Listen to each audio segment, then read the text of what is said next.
Capítulo 15. El final de esta historia y el inicio de todas las demás. No necesitan anillos si estoy con ustedes, indicó la voz de Aslan. Los niños parpadearon y miraron a su alrededor. Volvían a estar en el bosque entre los mundos. El tío Andrew yacía sobre la hierba, dormido aún. El león estaba junto a ellos. «Vengan», dijo Aslan. «Es hora de que regresen. Pero hay dos cosas que deben ver primero. Una advertencia y una orden. Miren aquí, niños». Miraron y vieron un pequeño hueco en la tierra, con el fondo cubierto de hierba caliente y seca. «La última vez que estuvieron aquí», explicó Aslan, «ese hueco era un estanque. Y cuando saltaron a su interior fueron a parar al mundo donde un sol moribundo brillaba sobre las ruinas de Charn. Ahora ya no existe el estanque. Ese mundo ya no existe. Es como si jamás hubiera estado allí. Que la raza de Adán y Eva tome buena nota».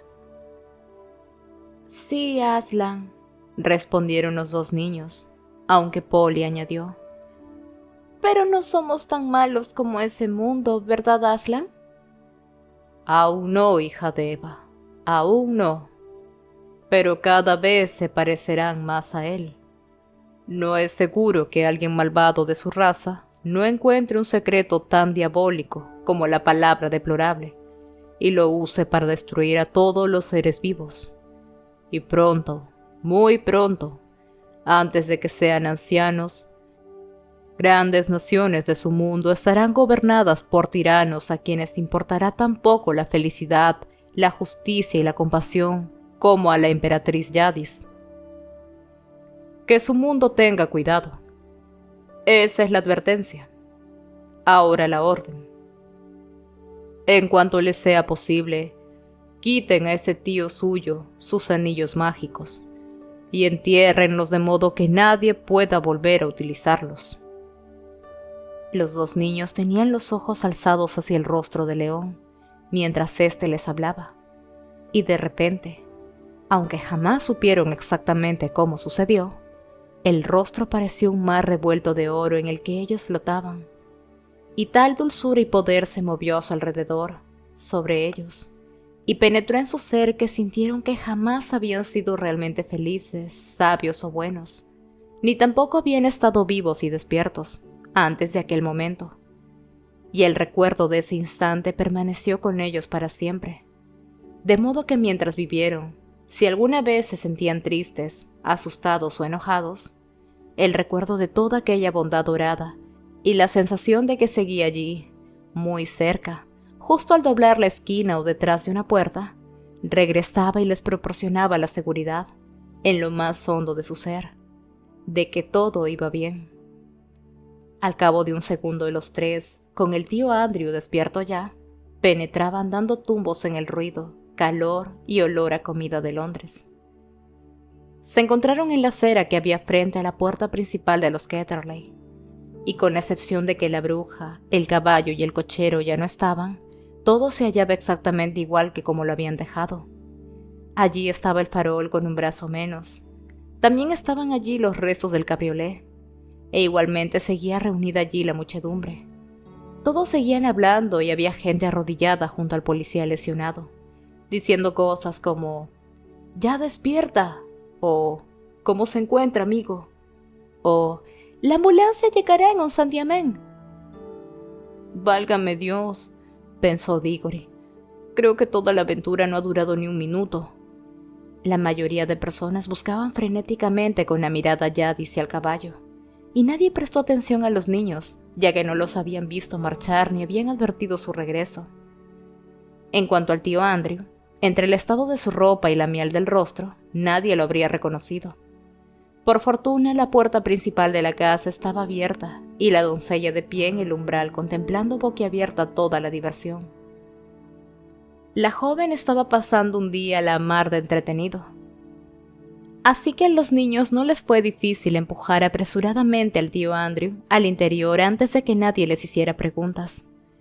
El anciano corrió escaleras arriba por delante de ellos, y al principio temieron que se dirigiera a su buhardilla para ocultar los anillos que le quedaban. No tendrían que haberse preocupado. En lo que éste pensaba era en la botella que guardaba en el armario, así que desapareció en un santiamén en su dormitorio y cerró la puerta con llave. Cuando volvió a salir al cabo de un buen rato, llevaba puesta la bata y se dirigió directamente al cuarto de baño. ¿Puedes ir a buscar tú los demás anillos, Polly?, preguntó Diggory. Quiero ir a ver a mi madre. De acuerdo, te veré luego, respondió ella, y ascendió atropelladamente por la escalera que conducía al desván. Entonces Diggory dedicó unos instantes a recuperar el aliento, y luego entró sin hacer ruido en la habitación de su madre. Allí estaba ella, en la cama, tal como la había visto tantas otras veces, recostada en las almohadas, con el rostro delgado y pálido que daba ganas de llorar con solo mirarlo. Diggory sacó la manzana de la vida del bolsillo. Del mismo modo que la bruja Yadis tenía un aspecto distinto cuando uno la veía en nuestro mundo en lugar de en el suyo, también la fruta de aquel jardín de la montaña tenía un aspecto diferente.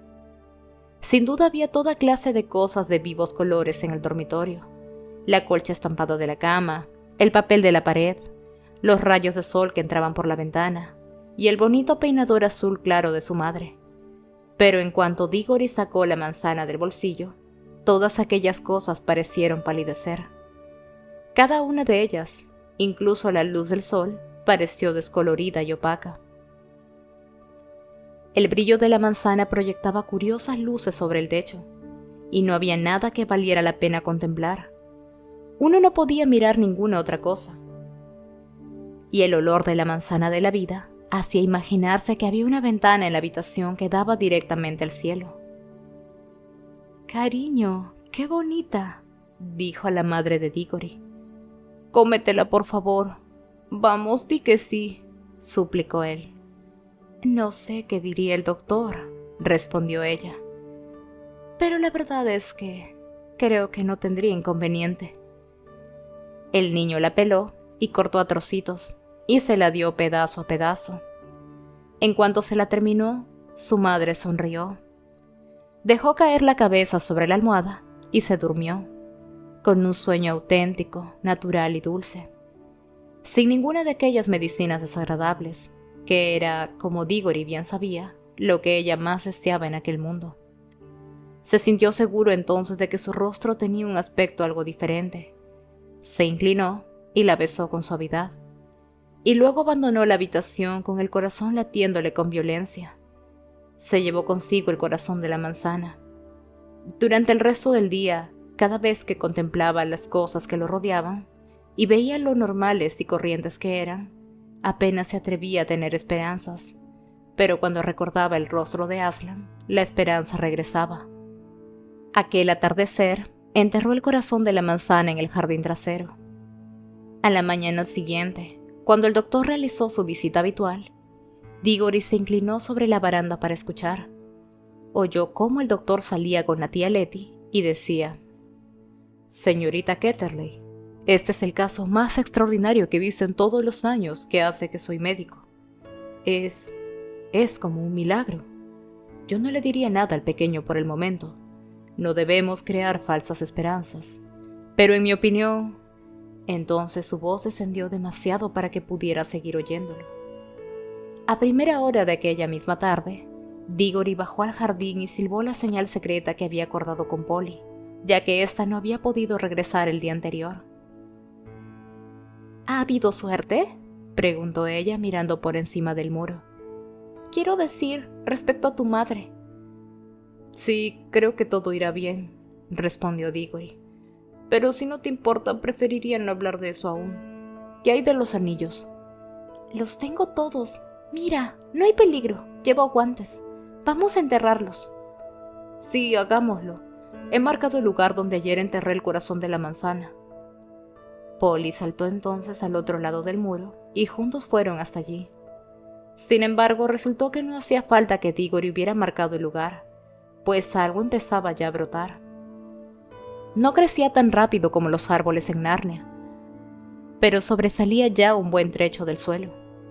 Buscaron una pala y enterraron todos los anillos mágicos, incluidos los suyos, en un círculo a su alrededor. Aproximadamente una semana después de aquello, ya no existía la menor duda de que la madre de Diggory mejoraba. Unas 2 semanas después, ya se sentaba en el jardín, y al cabo de un mes, toda la casa se había transformado en un lugar distinto. La tía Letty hacía todo lo que le gustaba a su madre. Se abrieron las ventanas, se corrieron las desaliñadas cortinas para que entrara más luz a las habitaciones. Se colocaron flores frescas por todas partes. Se prepararon cosas deliciosas para comer. Incluso afinaron el viejo piano y su madre volvió a cantar. Y jugaba tales juegos con Diggory y Polly que la tía Letty acostumbraba a comentar.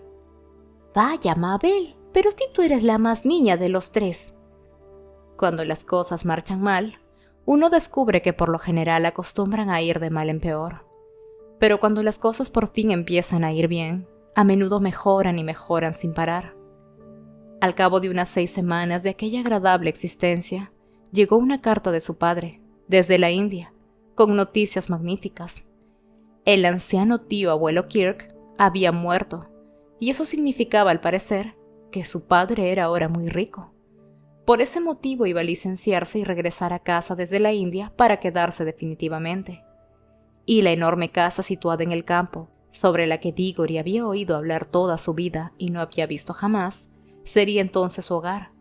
La enorme casa con armaduras, cuadras, perreras, el río, el parque, los invernaderos, las viñas, los bosques y las montañas situadas detrás de ella. Así pues, Diggory se sintió tan seguro como él que más de que iban a vivir muy felices a partir de entonces. No obstante, tal vez te interese saber 1 o 2 cosas más. Polly y Diggory fueron siempre buenos amigos, y ella iba casi todos los años a pasar las vacaciones con ellos en su hermosa casa en el campo. Y fue allí donde la niña aprendió a montar a caballo, a nadar, a ordeñar, a hornear y a escalar. En Narnia, los animales vivieron en paz y alegría, y ni la bruja ni ningún otro enemigo fue a perturbar aquel apacible país durante muchos cientos de años.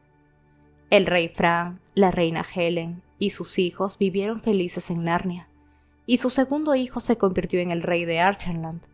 Los chicos se casaron con ninfas, y las chicas con deidades del bosque y del río. El farol que la bruja había plantado sin saberlo brilló día y noche en el bosque narniano, de modo que el lugar donde creció acabó llamándose Lerial del Farol. Y cuando muchos años más tarde otra niña de nuestro mundo entró en Narnia, una noche nevada, la pequeña encontró el farol todavía encendido, y aquella aventura estuvo en cierto modo conectada con las que te acabo de contar. La cosa sucedió así. El árbol que surgió del corazón de la manzana que Diggory plantó en el jardín trasero vivió y creció hasta convertirse en un árbol espléndido. Al crecer en el suelo de nuestro mundo, muy lejos del sonido de la voz de Aslan y lejos del aire juvenil de Narnia, no dio manzanas capaces de revivir a una mujer moribunda, como había sucedido con la madre de Diggory, aunque sí dio las manzanas más hermosas de todo el país, que además eran sumamente saludables, aunque no del todo mágicas. Sin embargo, en su interior, en su misma savia, el árbol, por decirlo así, jamás olvidó aquel otro árbol de Narnia al que pertenecía. En ocasiones se movía de un modo misterioso cuando no soplaba viento. Creo que cuando eso sucedía soplaban fuertes vientos en Narnia, y el árbol inglés se estremecía porque, en aquel momento, el árbol de Narnia se balanceaba y oscilaba bajo un fuerte vendaval del sudoeste. Fuera como fuese, se demostró más tarde que quedaba aún magia en su madera, pues cuando Diggory era ya un hombre de mediana edad, que se había convertido además en famoso erudito, catedrático y gran viajero, y la vieja casa de los Ketterley le pertenecía, estalló una gran tormenta en todo el sur de Inglaterra, que derribó el árbol. Como no soportaba la idea de hacer que lo cortaran para convertirlo en leña, pidió que construyeran un armario con parte de la madera, que luego colocó en su enorme casa en el campo. Él no descubrió las propiedades mágicas de aquel armario, pero otra persona sí lo hizo. Y así empezaron todas las idas y venidas entre nuestro mundo y el de Narnia, sobre las que puedes leer en otros libros. Cuando Diggory y su familia fueron a vivir a la gran casa de campo, se llevaron al tío Andrew a vivir con ellos, pues como el padre de Diggory dijo, «Debemos intentar impedir que el buen hombre cometa disparates, y no es justo dejar que la tía Letty se encargue siempre de él». El tío Andrew jamás intentó volver a jugar con la magia. Había aprendido la lección, y cuando ya era muy anciano se volvió más amable y menos egoísta que antes. Sin embargo, siempre le gustó recibir visitas a solas en la sala del billar y contarle historias sobre una misteriosa dama, perteneciente a una realeza extranjera, con la que había paseado en coche de caballos por Londres. «Tenía un genio terrible», acostumbraba decir, «pero era una mujer magnífica. Sí, señor, una mujer magnífica».